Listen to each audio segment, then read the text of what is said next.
boyfriend has no real interests and, aside from me, no real friends/relationships. His main goals in life usually revolve around providing for me. He also doesn't get along with my friends. Should I be concerned? I, F20 / have been with my boyfriend, M20 / for 2.5 years now. I should start by prefacing that as a partner, he is amazing. He supports me in all my endeavors and is always my #1 cheerleader. For a long time, I suffered from low self-esteem and confidence problems, and he was always there to prop me up and provide words of support whenever I needed it. Also, he is adamant about the fact that I should be pursuing the things I love and never discourages me from being with the people I love or doing the things I love. Despite this, over the past 2 years, it became clear to me that he had no real interests and no real friends. He has no desire for things outside of the relationship, and when asked what he wants in life, he always states, "For you to be happy." In his free time, he games and listens to music, both of which he says he does simply to pass the time, rather than out of love for either one. When we first met, he had talked about being depressed in the past. He feared that his lack of passion or emotion toward people and things made him subhuman, and he would often cry about feeling less than because of this. Ever since we started dating, he hasn't had these crying fits, and he says he is happier than he has ever been. While I love him and am glad to be with him, the fact that he has nothing meaningful outside the relationship worries me, and I am scared to bring this up, as this would confirm his beliefs that his lack of passion is problematic. Due to having a rough childhood growing up, he doesn't have a close relationship with his parents and siblings and is not interested in having one. When I am over, I can tell that his family is trying to reach out to him, but he is dismissive at these attempts. He states that he doesn't hate them, but rather feels indifferent toward them. Additionally, he states that it is far too late for them to pursue a relationship with him after they had neglected him so much while he was growing up. In terms of friends, he has no meaningful connections with those around him. He has online friends that he games with, but, when asked, he will say that he feels no real connection with them and he wouldn't miss them if they were to disappear one day. If we were to get married, I feel as if he wouldn't have anyone on his side come to the wedding. Due to all this, it makes it hard for him to connect with my friends. I am the type to hold my friends and family very dearly, and it pains me to see that the two don't get along. Since he doesn't have any real interests, he finds it tiresome and boring to talk with people about these sorts of things. Additionally, he has the type of personality that can be hard to get along with in my social circles. We grew up in two very different social circles. I grew up in a very traditional, conservative household, and he basically grew up on the internet, so we have experiences with different crowds. Because of this, I feel as if he doesn't know quite how to assimilate into my friend group, and I end up feeling bad for bringing him to outings, since I feel like it is uncomfortable for both parties, and in order for them to get along, I would have to ask him to pretend to be someone that he isn't. Additionally, I do feel the pressure of being the sole supplier of his happiness. He won't ever do things for himself, and it can be hard to be the only person ever making plans or ever wanting to do something. I wish he had the passion and motivation to want to do things for himself. Also, I feel that if I were to ever break up with him, I would be taking away the one thing in life that brings him joy. I just wish he would be able to latch onto something or someone else that he finds value in his life other than myself. He never had anything in the past, and I fear that he will never find something in the future. What should I do? Too long didn't read. My boyfriend does not have any meaningful passions or interests. The work that he does is meant simply to pass the time, and the one thing that brings him joy in life is seeing me happy, and he does everything in his power to do that. He also does not have any real friends, and this combination has made it hard for him to get along with my friends. The pressure of being his sole supplier of happiness has also been a great source of stress for me. I don't think this is a huge issue as long as he isn't holding you back from pursuing your interests and spending time with your friends. But I'm biased, because you could be describing me. Went through an abusive relationship and lost most of my friends because of it. I don't get along with most of my family. I find it taxing to fake interactions, as that's a big part of my job. So I don't love parties where I have to small talk and be on. I had a big interest in meeting my so's friends because I feel like it's important to be on friendly terms, and I was trying to foster connections that had friendship potential at my job before the pandemic. Now, it's a lot more difficult obviously. It's at most a yellow flag. Something he can work on. Therapy can be very helpful. I know it helped me and will continue to do so in the future, when I can afford it again. But side point, I did catch your comments about being disappointed he doesn't respond positively to his family reaching out. That isn't for you to judge or push. They mistreated him to the point he has trouble connecting with other people. Don't push him to forgive them if that isn't what he wants.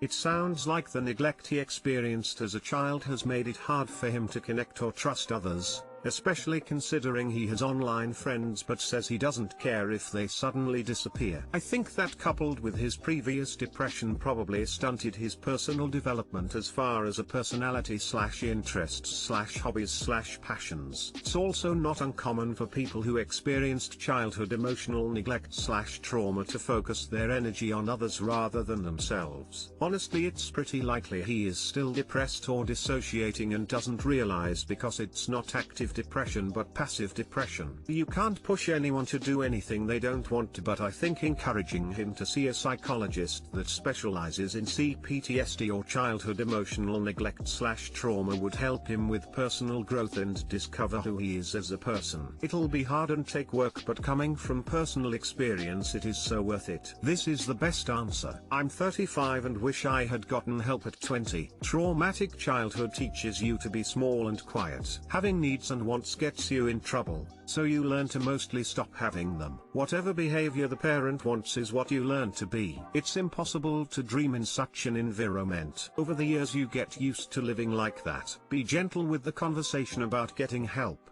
It really could open up a whole new world for him though.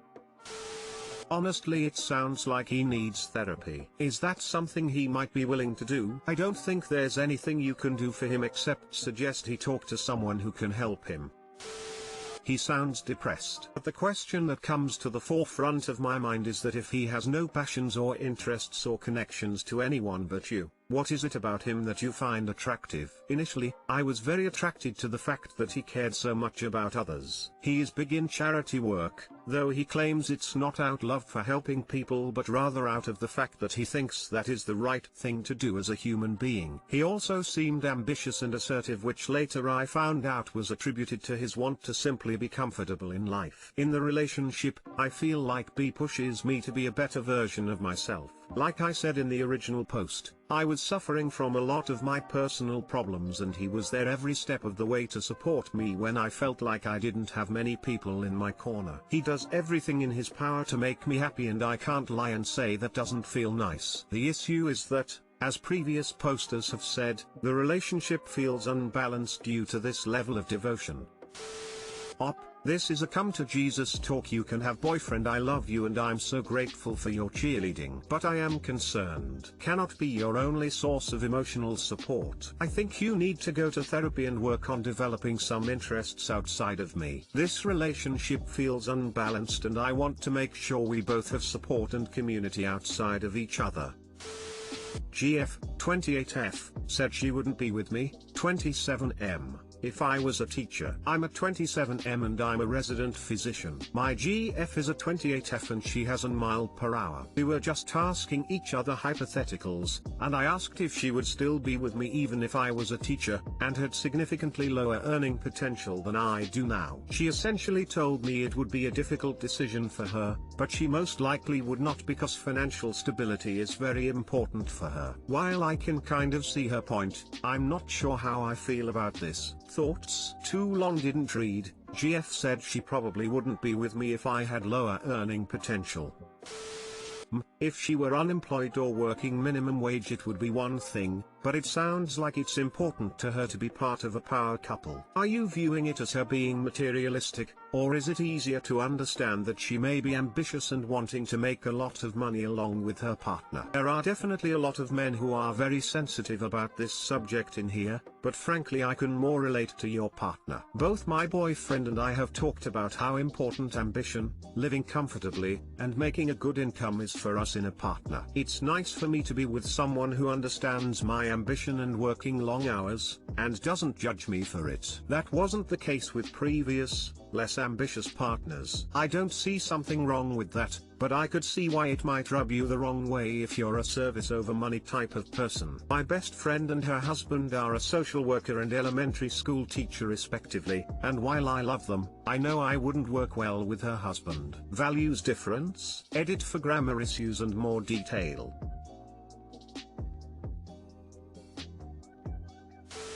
I am not prepared to say she is shallow or problematic, only that it would constitute a different set of values than I/have and would probably render us incompatible. I feel like this kind of hypothetical is generally just a pointless thing to fight about. You're not a teacher, so why even bring this up? If you are concerned that she places too much value on money, talk to her about that. If you are worried that she will leave you if you stop earning at the level you earn at now, talk to her about that. Don't focus on would you have dated me if I was a teacher. My question is this: what prompted you to ask an open-ended question that only had one correct answer? What values do you think this clashes with? Is it possible you were looking for an area of difference to fight about versus actually having a conflict in the present? What is the fear beneath this, and are you being honest in addressing it or hoping to escalate a situation based on an uncharitable interpretation because of another reason? In your relationship up till this point, have you been happy? I think it's important to note that maybe her decision to start dating you would have been different. If you were to become a teacher now, that might be a different answer. I think it's just important to note people have lifestyle expectations going into relationships. I refused to date someone who didn't believe in living a debt-free lifestyle. It was okay if they had current debt, but they had to work towards becoming debt-free. It's okay if you feel weird about this. Express that to her and communicate with her. Maybe she will reassure you. My 23F divorced older sister, 27F, is having a relationship with my husband's 25 meters younger brother, 17 meters. Too long didn't read. Title: I'm the only one who thinks it's super messed up and it's driving me crazy. First off, the age of consent in the UK is 16. As far as the law is concerned, I understand full well that there is nothing illegal about the relationship, but that doesn't make this any less messed up. The individuals involved in this event are: Zayn, 25, is my husband. We live in Zayn's parents' house here in the UK. We got married in November 2019 and the past few months have been the happiest period of my life. His family are second-generation migrants with roots in Southeast Asia, whereas Alice and I are recent migrants from the same country. Alice, 27, is my older sister. Previously married to her high school sweetheart, but divorced when she was 24, just a few weeks short of their wedding anniversary. No children. Prior to the event, Alice had been on her overseas final year of her double master's program, which has since been extended due to the virus. My relationship with Alice has had ups and downs. She was the problem kid of the family when she was younger, well into her mid-20s, which in part caused her marriage to fall apart. She has matured a lot since and we get along fine as sisters. Aidan, 17, is Zayn's brother and was a year 13 student of the local boarding school who occasionally came back home at the weekends. We are both the last child in our respective family and we get on really fine. I had always wanted a little brother as a little girl and he seems fine with me considering him as my own. Zayn's parents, late 40s, are long-term friends turned close business partners with mine, mid-50s. They relocated back to our home country some years ago where my parents live and where their businesses are doing well. I'll try my best to write on the event chronologically, but I apologize in advance if the timeline is a bit off. In January, just after our honeymoon period, Zane's parents and I agreed to invite Alice to live with us to save money on living expenses. We live rent-free in this house and family matters a lot to me, so this was the least that we could do. Alice has been nothing short of a wonderful roommate since and helps around the house a lot despite her academic workload, and living together enabled us to have a good relationship as sisters that we never really had when we were younger. In March, students were sent back home due to the virus, and most educational institutions including Aiden's school and Alice's uni resumed learning by video conference. Alice opted to stay in the country for what I think are good reasons but are largely irrelevant to the story. The four of us started living together from then on. I never really paid attention to Aiden and Alice on the weekends prior, but it surprised me that they acted pretty comfortable around each other like they had been long-term friends. Since Aiden was aiming for maths and finance, and they're both geniuses, I just thought that they shared a lot of common interests to bond over. Zane and I started to work from home around the same time, and I actually ended up working longer hours that month than before the virus. Four of us were able to work out how we should share the tasks in the house, and at that moment I was pretty grateful that Aiden and Alice were pretty keen to take up more responsibilities, as Zane chose to take care of our car's maintenance, garden, and general electrical works. By mid-April my workload had dropped significantly and I was working half my usual hours. I was now able to take care of the house, but Aiden and Alice told me that they could go on just fine and I should just take a break instead, especially since both their exams were called off and they were no longer under the pressure to study as hard as before. Nevertheless, I insisted that we share, and they both chose the kitchen and parts of the general cleaning, and I took over my and Zane's laundry and also general cleaning. This dynamic went on for quite a while. In retrospect, there were little red flags in this period that I failed to notice. The banter between them sounded a little flirtatious. They took a long time in the kitchen together just to prepare pasta, they took unusually long time to shop for groceries, and probably the major one I feel dumb for failing to notice is Aiden started to make his uni plans around Alice's. I didn't kick up a fuss about them since I thought that would make me sound like an ungrateful BTCH. Fast forward to August when Aiden's grades were announced. For Aiden, due to the uncertainty surrounding the grading system and the fact that his international baccalaureate friends had received significantly lower grades than they had expected, it had been a pretty stressful period. However, it came as no surprise to me that he got exceptionally high grades that would have gotten him into his dream uni. His results were delivered by email. In the morning, Alice and Aiden were together in anxious anticipation in the back garden. I joined them just before they opened the mail, but Aiden seemed too anxious to notice me. His first reaction after he had seen his results was to hug Alice very tightly, and then he planted a kiss on her lips. Alice noticed my presence mid-kiss and pushed him away and explained, like just about everyone caught in flagrante, that it wasn't what it looked like. I congratulated the confused Aiden on the results but afterwards I practically ran back to my room. I'm not sure how to describe my feelings back then, but I was pretty upset and feeling guilty knowing I was partially responsible for them growing this close. I think being caught drove them to come clean to Zane and me. At lunch break we sat down together and they confessed that they were in love with each other, and at the time they had been official for 3 months, and that they were hiding it from us since they were worried it would make us upset. I had expected Zane to take issue with his brother being in a relationship with a much older woman, but he just joked whether he should call Alice big sister-in-law or little sister-in-law in our native language. It was too much for me to take in, so all I could do was just nod and smile in silence and return to my work. That night I had problems sleeping and I stayed up way past my bedtime. My bedroom has an ensuite bathroom and water jug, so Zane and I rarely need to go out of the bedroom in the early hours. That night I felt like I needed a cold drink to calm my nerves. Just as I was descending the staircase I saw Aiden coming out of Alice's room, and I'm sure he saw me as well and ran off to his room. I clocked right away that my sister was having sex with someone who's practically a child. I immediately called my mum to tell her what my sister had been up to. It was 2 AM in the UK, but due to the time zone difference it was already late morning there. Again expecting that they will find this relationship abnormal as I do. Mum had me on loudspeaker for Dad to join in, but just like Zane, my parents didn't find anything wrong with it it, and in fact Dad was already excited about getting his daughter marry his friend's son. Next morning Zayn and Aiden's parents hear about it as well, and Zayn showed me his family group chat to me that they shared my parents' excitement. Zayn and I rarely prolong any argument about anything, but we had our most intense argument on this topic. Zayn thinks Aiden is very smart and mature for his age, and he trusts his judgment to make adult decisions. I think Aiden is better off with a girl his age, and he's still practically a child. The ages being a complete reverse of the usual gender dynamics doesn't make it any less creepy. Zayn thinks I underestimate Aiden's intelligence and ended the argument saying he appreciates me looking out for his little brother, but at the end of the day if Aiden is happy with it we shouldn't get in the way.